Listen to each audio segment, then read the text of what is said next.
Yo, what's good? It's your man, 100 grand Ross, but the rock never stops. The Detroit Pistons lose a heartbreaker to the New York Knicks. But you know what? If I'm honest with y'all, I was really inspired by what I saw in this game, and I want to dive into it because I think it's easy to get kind of bogged down into the wins and losses and miss all the different things taking place throughout the course of the season.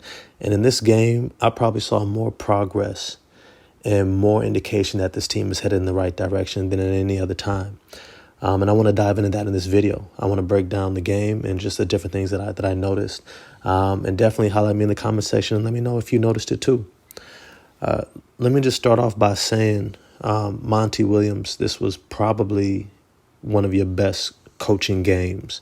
And I want to give you your kudos now for that. You went into New York, you went into Madison Square Garden, where they have been electric. They have been on fire all year. They have played extremely well without Julius Randle, without OG Anunoby, despite the trades and losing Emmanuel Quickley and Obi Toppin and RJ Barrett. They have lost Mitchell Robinson, and they have not skipped a beat. They've slowed down a tad bit, but they are still a dynamite team. Those Villanova boys are no joke. And so going in there trying to get a win is something that is an unenviable task for any coach, to be honest, especially when you have a young team such as this. Now, this is where I really want to point out is that, one, you finally got down your rotations. You figured out who you wanted to play for this game, and you stuck to it. You didn't get the bench production that you probably thought you were going to get with Evan Fournier and Quentin Grimes coming back to New York, especially in the first half. And I want to make sure I differentiate between the first half and the second half in terms of bench production. But it's to say that you can tell from the opening tip-off, the Detroit Pistons had a very specific scheme for their offense. And I loved putting the ball in Jaden Ivey's hand, allowing him to get into that pick and roll to get downhill and immediately have an opportunity to kick the ball to Cade Cunningham for a wide open three. I think what this set up was that those two were going to be working off of each other, which they were.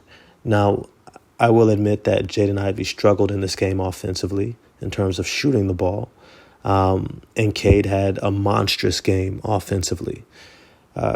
But it's to say that to see that as an opening play is indicative of the intentionality that you're trying to make sure that this offense revolves around those two as a catalyst with Duren playing in between them both.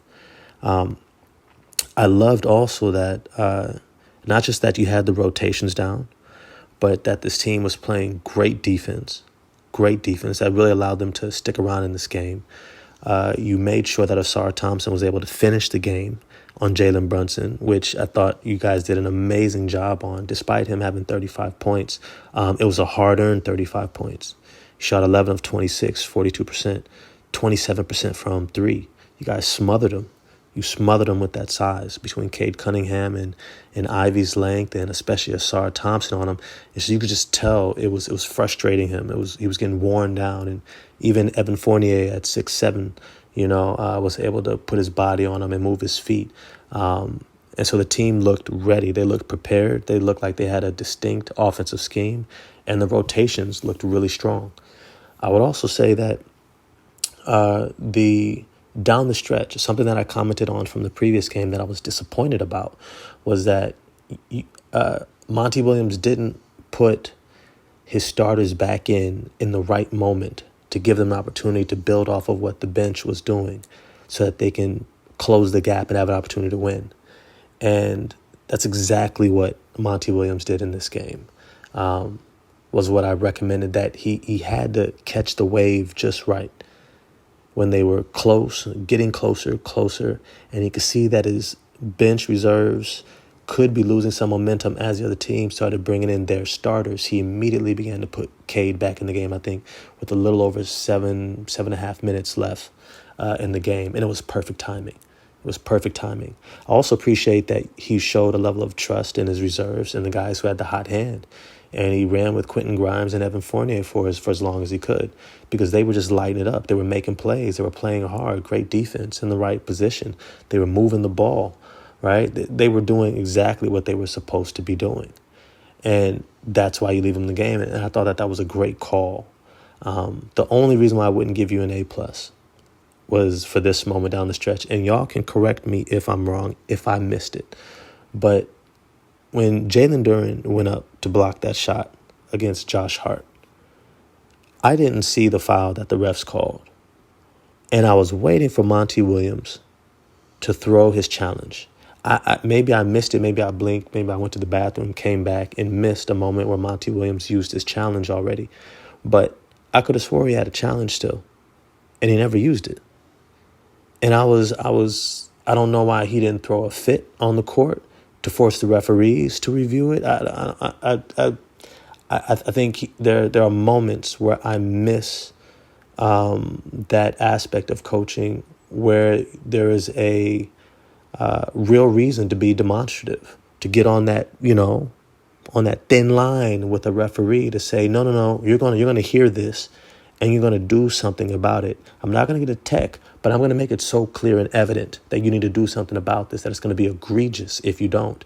You have to put that pressure on him.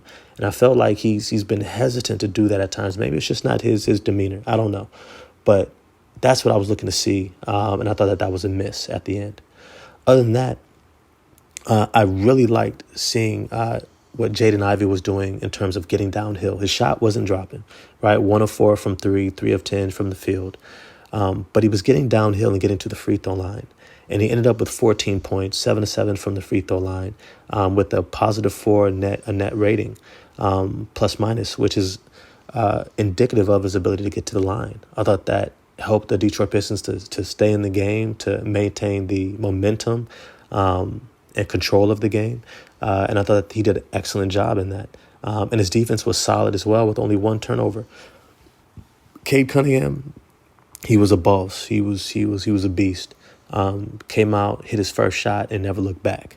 I think he was like 6 of 6 and like 7 of 8, and he was just rolling. Also appreciate down the stretch that he was willing to take the shot, even though he you could tell like he's still figuring out that that's his moment, especially if Ivy doesn't have it going. That's his moment. But he still was taking the shots, helped his team get in the game.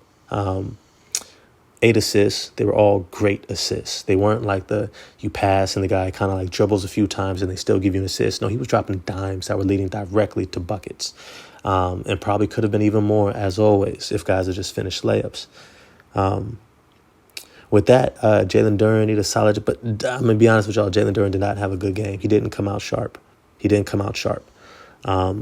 His timing in the first half was just off. You could tell it was off. He wasn't decisive. He was semi-aggressive, but wasn't decisive and didn't finish well in the first half.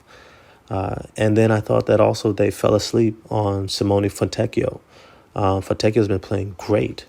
And I think they lost him for a bit throughout this game because I guess Cade had it going and Ivy didn't quite have it going. I wanted to see Fontecchio shoot the ball a lot more. And I think that that's something that they need to do, is make sure that they're keeping him involved. He shot 40% from 3, 2 of 5, 5 of 9 from the field. Get him more shots, especially if Ivy doesn't have it going.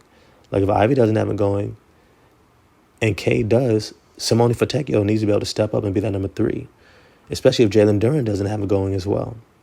But with all that, to the bench, Quentin Grimes, Evan Fournier, James Wiseman, even Malachi Flynn a little bit, was really good in the second half. They were just not ready in the first half, if we're honest. They were just missing shots.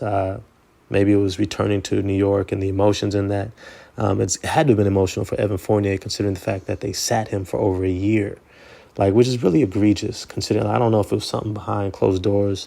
Tom Thibodeau just didn't like him, but someone of his stature who had been a long-standing starting player for so long, all of a sudden to then get benched, and hard benched, not even getting in garbage time, just not playing at all. I don't know what that was, but I'm sure there was a lot of emotions for him to try to have a good game. And they did in the second half. They really gave the Pistons a chance to win this game. But all in all, this is the type of game that you wanted to see, what they weren't able to do in terms of execution towards the end. These are the growing pains. These are things that I talked about in the last video that they're going to have to learn through experience. They're going to have to figure out, what are we going to go to down the stretch? It's a close game. They've had a lot of close games, a lot. And they still have to figure out who they're going to go to. What are going to be their go-to plays? You know, is it a two-man game? Is it going to be a pick and roll sequence with Cade and Duran? Is it going to be an ISO?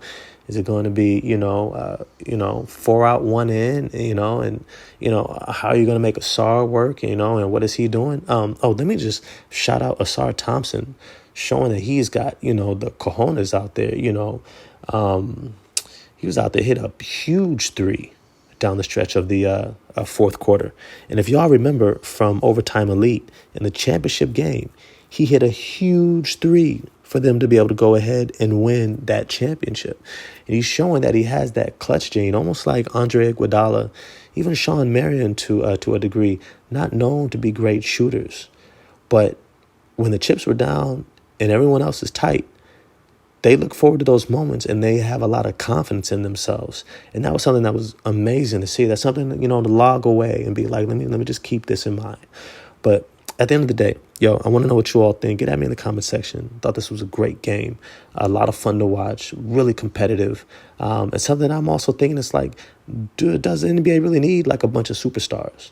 Maybe the teams become the stars, because there's a lot of parity. And not a lot of guys really setting themselves apart from the rest of the pack when we think about what happens when Kevin Durant and LeBron James and them retire. But that's another conversation.